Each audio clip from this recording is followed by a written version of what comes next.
RTV app వార్తల్ని క్షణాల్లో చదివే అవకాశం ఉంటుంది. ఒక న్యూస్ పేపర్, ఒక టెలివిజన్ ఛానల్ మీ చేతుల్లో ఎప్పుడూ ఉంటాయి.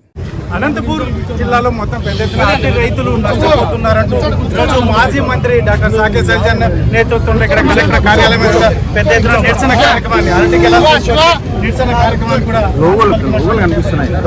పరిస్థితుల్లోనే ఇక్కడ చూడొచ్చు మాజీ మంత్రి కూడా నిరసన వ్యక్తం చేస్తున్నటువంటి పరిస్థితులు చూడొచ్చు. ఎందుకంటే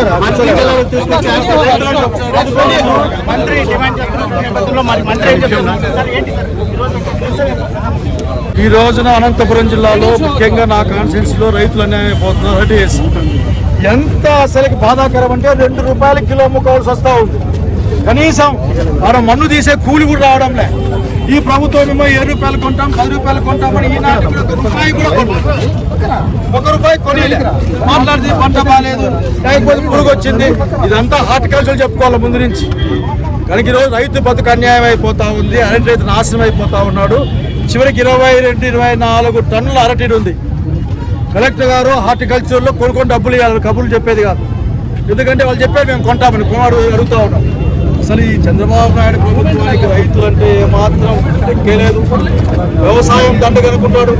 అసలు తక్షణ డిమాండ్ చేస్తాను, అరటి రైతుకి ₹50,000 ఎకరాకి నష్టపరిహారం ఇవ్వాలి. అట్లాగే ఉన్న సరికంటే 10,000 కొనాలి, టన్ను కొనాలి. దాంతో పాటుగా ధరల స్థిరీకరణకు ఒక 3,000 కోట్లతో ఒక నిధి ఏర్పాటు చేయాలి.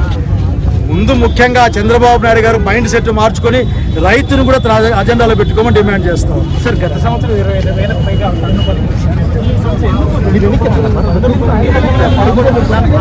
దానికి ప్రభుత్వం సమాధానం చెప్పాలా? మా దగ్గర ఏముంటుంది? పంట పండించినా పంట అమ్ముకోవాలా, పంట కొనుక్కోవాలా. గత ప్రభుత్వం రైలు వేసుకొని ఢిల్లీకి పోయినాం, ఖర్చులు తగ్గించినాం. మీరు మాట్లాడే వాళ్ళు లేడు. చివరికి నిరసన కార్యక్రమం చేయడానికి కూడా మా రైతులు పాపం తలా 2,000-3,000 డబ్బులు వేసుకొని పోసుకొచ్చారు నాగరికి. ఇది కరెక్ట్ కాదు. ఇది ఒకే ఒక్క రైతు అంటే చంద్రబాబు నాయుడు గారు అజెండాలో లేడు. రైతు కష్టం అతని కష్టం కాదు.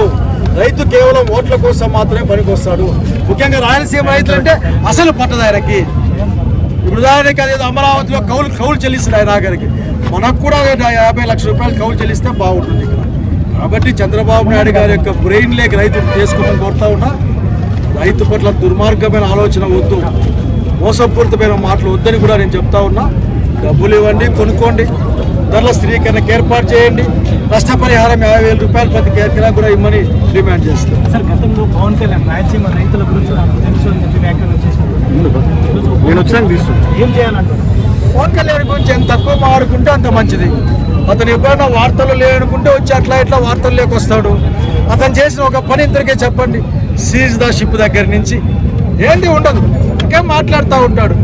కొద్దిగా స్క్రిప్ట్ బాగా రాసిస్తే బాగా మాట్లాడతాడు, స్క్రిప్ట్ లేకపోతే తలబడి మాట్లాడతాడు. కనుక పిల్లల్ని వదిలేయడం మంచిది. అలాగే సరే, ఎంతైనా డిప్యూటీ సీఎం గారు చంద్రబాబు నాయుడు గారి రాయలసీమ రైతుల పక్షాన ఆయన చేయి పట్టుకుంటాడు, కాలు పట్టుకుంటాడు, చొక్కా పట్టు ఆయన ఇష్టం. కానీ ఏమన్నా చేసుకుని రైతుల పక్షాన పడి కోరుతాం. అనంతపూర్ కలెక్టరేట్ ఎదుట ఇక్కడ ఏదైతే మాజీ మంత్రి డాక్టర్ సాకేత్ సైల్జన్ డిమాండ్ ఒకటే, అరటి రైతులను ఆదుకోవాలి. ముఖ్యంగా ఈ రాయలసీమకు సంబంధించిన అరటి రైతులు రోడ్డులో పడ్డారు. ఈరోజు వారి పరిస్థితి చూడవచ్చు. ఏకంగా గెలలన్నీ తీసుకొచ్చి కలెక్టర్ కార్యాలయం ఎదుట కుప్పగా చూసి నిరసన వ్యక్తం చేస్తున్నటువంటి నేపథ్యంలో మరి ఈ రోజు అరటి రైతులు ప్రభుత్వం, రాష్ట్ర ప్రభుత్వం పూర్తిగా రైతు ప్రభుత్వం చెప్తున్నటువంటి చంద్రబాబు ఏమాత్రం ఆదుకోవట్లేదు.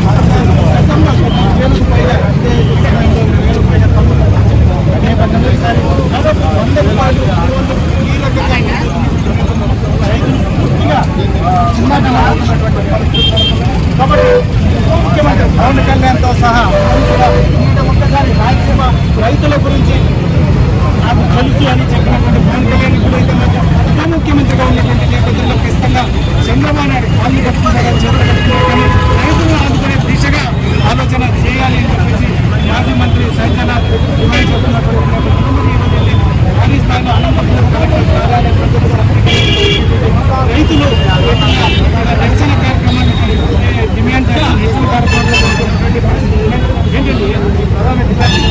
ప్రధాన డిమాండ్ ఈ ఈరోజు రైతుల పక్షాన మొక్కజొన్న పంట, రైతు పంట, అనేక పంటల నష్టంలో రైతులు చాలా ఇబ్బందులు పడుతున్న, ఆత్మహత్యలు చేసుకుంటున్న ప్రభుత్వం ఈరోజు కూటమి ప్రభుత్వం. ఈ కూటమి ప్రభుత్వం చేస్తున్న మోసాల పట్ల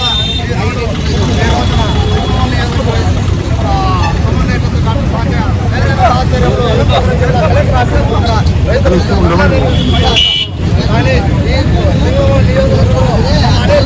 ఆత్మహత్యలు చేసుకుంటున్నారు. ఈరోజు రైతులు పట్టాల అనే పంట చెప్పుకోవడం, మందులు సూసైడ్ చేసుకున్న విధానాలు ఎక్కువ ఉన్నాయంటే అనంతపురం జిల్లా కరువు ప్రాంతమైనది ఈ జిల్లా అనంతపురం జిల్లా. అనంతపురం జిల్లాలో మొత్తం కరువు ప్రాంతం అంటే అనంతపురం జిల్లా అనేది యావత్ భారతదేశానికి అందరికీ తెలిసినవే. కానీ ఈరోజు ఈ కరువు జిల్లాలో అనంతపురం జిల్లాలో కలెక్టర్ ఆఫీసు ముందర అరటికాయల పంట గిట్టుబాటు ధర లేకుండా, మొక్కజొన్న పంట గిట్టుబాటు ధర లేకుండా అన్ని కాయగూరలు కూడా అన్ని చేసుకుంటా ఈ ప్రభుత్వము మోసపూరిత గవర్నమెంటే ప్రభుత్వమే నడపాలా, ప్రభుత్వమే కొనుగోలు చేయలే, రైతులను ఆదుకోవాలని మా యొక్క డిమాండ్ చేస్తున్నాం.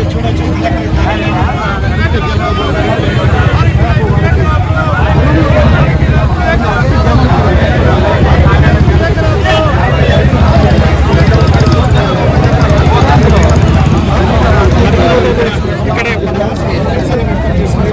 పరిస్థితులు అయితే ఉన్నాయి కాబట్టి రైతులను తక్షణమే రాష్ట్ర ప్రభుత్వం ఆదుకోవాలంటూ మాజీ మంత్రి పరిస్థితులు అయితే నెలకొంటున్నాయి. ముఖ్యంగా అధికారులు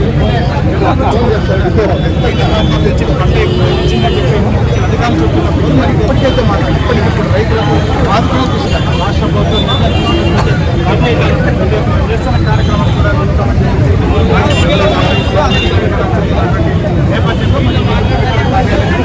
ఈ నిరసన కార్యక్రమంతోనైనా కూడా రాష్ట్ర ప్రభుత్వం మరియు అధికారులు దిగి వచ్చే అవకాశం ఉంటుంది అని చెప్పేసి ఆశాభావం వ్యక్తం చేస్తున్నారు.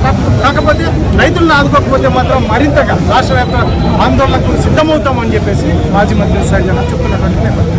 కెమెరా పర్సన్ సుధాకర్ చల్లగా నేను మరిన్ని వీడియోస్ కోసం ఛానల్ ని సబ్స్క్రైబ్ చేయండి. లేటెస్ట్ అప్డేట్స్ కోసం వాట్సాప్ ఛానల్ ని ఫాలో అవ్వండి. ఆ లింక్ డిస్క్రిప్షన్ లో ఉంది.